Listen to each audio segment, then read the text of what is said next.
Hey guys, so we have an interesting video here for you guys today. The video is going to be misinterpreting information, okay? So by misinterpreting information, I mean, how many times in our lives do we learn something or see something that we think we know, but we only know it on a surface level, right? So we only see it and know it on a surface level. We don't really understand it in a deep way. So in this video here, I'm going to explain to you why, first of all, that happens, and how and what we can do to change that around, okay? So first thing I have here written down is, let's say, for example, it's just a couple of quick examples about how you can misinterpret information, potentially misinterpret information. Now there's thousands and thousands of examples of how that can happen. But I'm just giving you one here, okay? So be yourself. How many times have you heard somebody told you, be yourself? What does that even mean, right? Like literally, what does that mean? When you hear be yourself, think about it to yourself. What do you think about when you hear be yourself? Just think about the first thing, the first ideas that come to mind when you hear be yourself, okay? Think about it. For some people, it might be, oh, maybe I just want to come into my core essence and be my authentic self and not show up as somebody that I'm not, or I don't feel that's congruent with my personality and who I am on the inside, right? For some people, they might see be yourself and be like, oh, maybe that means I don't need to do any more work on myself. Maybe I don't need to grow anymore.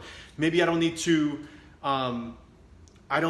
do anything anymore because I'm just being myself. That's all it is. Like, I'm just being myself. I don't need to grow. I don't need to do more. I don't need to talk to other people. I don't need to do anything. I'm just going to be myself, you know?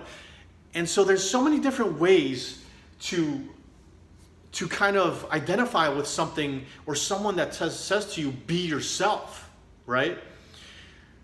So how do we know what they're talking about when they say that? Now that brings about a good point there. So if you don't know what somebody's talking about when they say be yourself, if you're in a point where someone's like, oh, be yourself, and you're like, that's interesting advice, and then you kind of just like make up in your mind like what that means for you, it's probably advice that you're probably not going to want to take, okay? The advice that you do want to take and the information that you do want to implement in your life is something that you resonate with on a deep level at your core, okay? Something that when it's explained, you know it so well and you understand it so well that you can teach it to anybody. Okay, that's when you know that this information is inside your whole subconscious and entire nervous system, when you can actually teach it to someone else. Like if somebody asks you the concept, like what does be yourself mean? And let's say, for example, you say to somebody, oh, I'm just being myself. And then they say to you, what does that mean to be yourself? What does that mean to be yourself, right? And then you're like, and you don't really know how to respond to it, but you took that advice, but you don't even know why you're doing it in the first place, right? That's misinterpreting information for me. You shouldn't ever really take advice unless you really understand why and how it works, and until you're able to actually teach it to somebody else, right? You have to be able to teach that concept to people around you so that you know that it's inside you and you deeply understand the why behind it. And that's when you should really implement things into your life. This next thing here, be confident. What does that mean? How many times have you heard that in your life where somebody tells you to be confident? What does that even mean? Okay? Like, tell me in the comments, has anybody told you any of these things? Be yourself or be confident. Has anybody ever said that to you? And what does it mean? What does it mean? Everyone has their own definition of confidence. It may be a little bit similar, but everyone's definition is a little bit different, okay? So if somebody told you to be confident, how would you take that? Right? Just think about that for a second. How would you actually take that? And you're like, be confident. Okay? Take 5 seconds, really think about it. For me, when I hear that, I feel like it can be misinterpreted in many, many, many, many ways. Be confident can be misinterpreted as like, maybe somebody's telling you you're not confident and you should be confident. That could be one way of interpreting that, right? Be confident. That means like, be something that you're not. I don't know, you're not confident. Be confident. Or maybe you can determine as like, maybe it's just like a, somebody's just trying to give you a little push, trying to help you out. Be confident, man. Let's go. Like, get your energy up. Like high energy. Maybe high energy is confident. But maybe to some people, very low energy is confident. Very low, relaxed energy is confident, right? And as I slow down and I speak this way, think about it. As you're watching this video and I'm slowing down on purpose and speaking to you very, very slowly, I will guarantee that you feel more relaxed at this point. And it can seem like I'm more sure of myself as I speak slower. But that can happen as you speak faster as well, so it doesn't really matter. But the pace in how fast or slow we speak determines how we feel. You know, this is something Tony Robbins touches on. Speak really fast, frantic, start moving around. Everything, you're gonna feel like you're in chaos. And then when you slow down a little bit, then your entire body relaxes. I think it's important to have both of these modes in your life where if something calls you to it, you can step up and really bring high energy. But also in your life, you can fall back and bring low, calm energy as well. I think it's important to kind of go back and forth with these. So what am I getting at here with this be confident thing? I'm not telling you to be confident. I'm just saying that this kind of advice is misinterpreted. Like for me, for example, if I heard somebody say, be confident, that advice, the first thing that comes to mind for me is confidence is someone that does what he wants to do regardless of how people may perceive that. Okay? That's a short definition for me. That's exactly what I think about when I think about confidence, is somebody that's gonna do what he's gonna do because he genuinely wants to, and he's not concerned about how people are gonna perceive that thing that he does or she does or anybody, right? Where like, it's okay. Like confidence, in my opinion, it doesn't mean never fucking up. It doesn't mean never embarrassing yourself. It doesn't mean never being in uncomfortable situations. I think you should always be in uncomfortable situations. That's what I always preach, right? Be in uncomfortable situations. But confidence to me is being in those uncomfortable situations. That act in itself is confidence. Knowing something is going to make you uncomfortable, but then going towards it anyways is showing confidence. Let's say, for example, let's just use a quick example before I wrap this video up. Let's say you're a guy and you're wearing like this really bright yellow jacket and you paint your hair green, okay? It looks a little bit crazy if you think about that. Just imagine that. You're wearing the yellow jacket and you painted your hair literally green, okay? Would you feel confident in that situation? Let's think about that. Think about it for a second. Walking around with a yellow jacket and green hair. How would you feel? Would you want to go outside and walk around like that? Think about it. Let me know your answers down below, by the way. I'm really curious. How would you act? Think about it this way. How would you act if you had a bright yellow jacket on and green hair? As you're walking outside, you're walking, how would you act? How would people, would it affect you the way that people are kind of looking at you? They're looking at you. Would that make you feel a little bit uncomfortable? Or would you be okay with it? Would you feel uncomfortable but also be okay with it at the same time? Think about that for yourself. That's something to really, really think about. That's something to really, really think about. Now, I want you to think about this. So let's use two of the biggest actors, male model actors there are. Ryan Gosling and Leonardo DiCaprio. Let's just use one of them. Let's just choose Ryan Gosling, okay? Now let's say you're Ryan Gosling walking down the street. How would you act? How would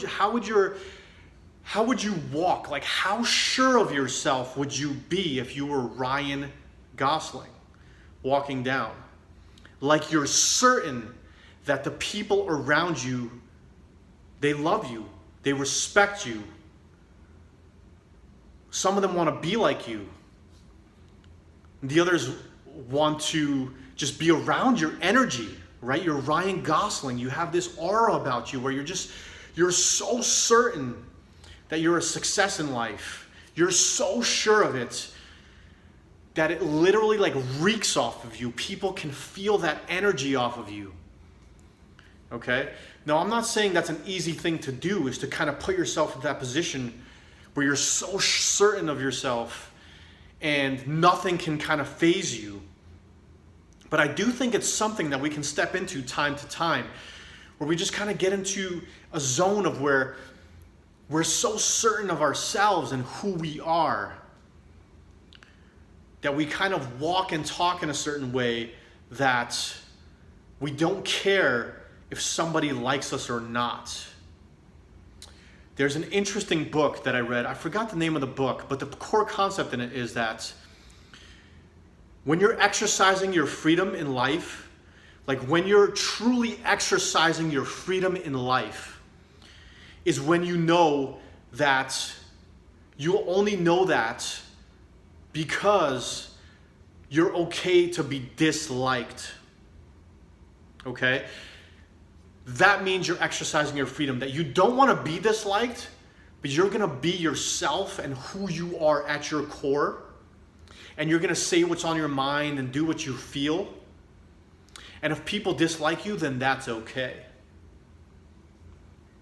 Then that's okay. If somebody dislikes you, then that's okay. Why is it okay? Because you love yourself so much and you give yourself all the validation that you need. So now you don't need it from outside sources. You don't need somebody else to tell you that you're doing a great job, or that you're doing, that you look good today, or that you're progressing in your life. You don't need other people to tell you that, because you tell yourself that. And that's a powerful, powerful, powerful place to be.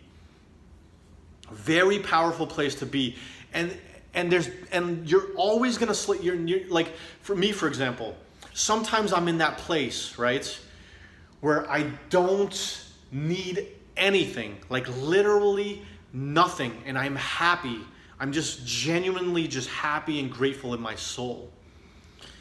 But then life will throw certain circumstances at you. It'll throw all kinds of curveballs at you, life will. Curveballs from all angles. Certain things will happen that'll kind of shake you up a little bit. You'll kind of be a little bit I guess, uncertain, let's call it, okay? It'll bring like uncertainty into you, and you're like, you start panicking for a little bit. And now what happens is you're attached, you become attached to some like external validation of some sort, right? Let's say, for example, if poker's not going well, then like now I'm gonna feel like shit, right? You know, like you become attached to a certain something. I'm gonna make another video on attachment, by the way, and I can't wait for that one, because that's literally probably one of the most important concepts I've ever learned in my entire life, is the attachment and letting go. I already made one brief video on it, but I'm gonna make another one going deeper into that, okay? So now you're looking for validation from external sources. And when that happens is there's an attachment, you're reaching towards the validation, you're reaching out for it. So what happens when you do that, when you're reaching for the validation from someone or something outside of yourself, you become uncentered. You become a little bit anxious. You start getting more nervous because now you're attached to a certain something or someone, okay? How do I know this? Because I've been through this in my life many times where I've grown attachment to a certain idea or a concept or somebody, right?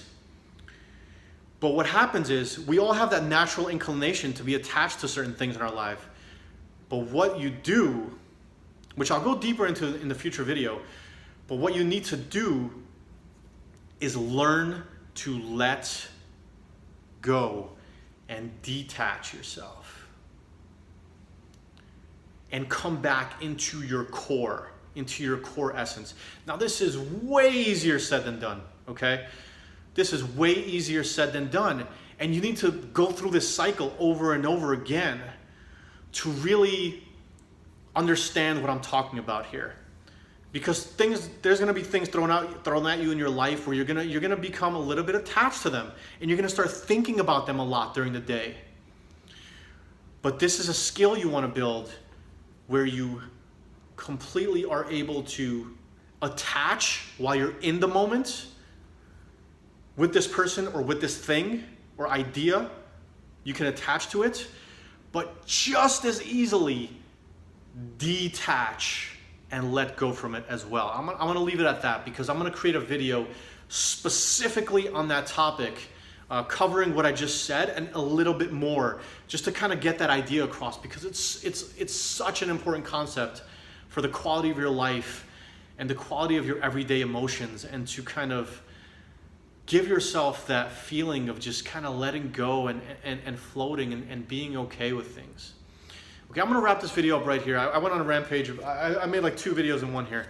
I'm gonna wrap the video up right here. If you guys have any thoughts on this concept, leave it in the comments down below, and I'd love to hear from you guys.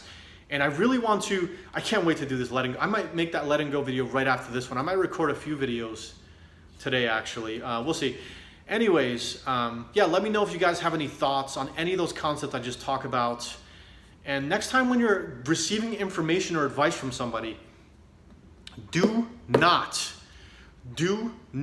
blindly take advice from anyone, okay? Don't blindly take advice from anyone. Sometimes people have ulterior motives to give you certain advice. Sometimes they're trying to sell you something. Sometimes they might have an incentive on making you believe a certain something, okay? So don't take the advice unless it makes total sense to you and you can actually teach that advice to someone, okay? So you need to be able to, first of all, understand it at a deep level, so deep that you can actually teach it to somebody without even thinking about it. And that's how much sense the advice has to make for you to really implement it into your life. That's what I strongly believe. You guys can believe whatever you want, but let me know in the comments. I'd love to discuss about it and talk about anything else. And take care, and I'll see you guys in the next video.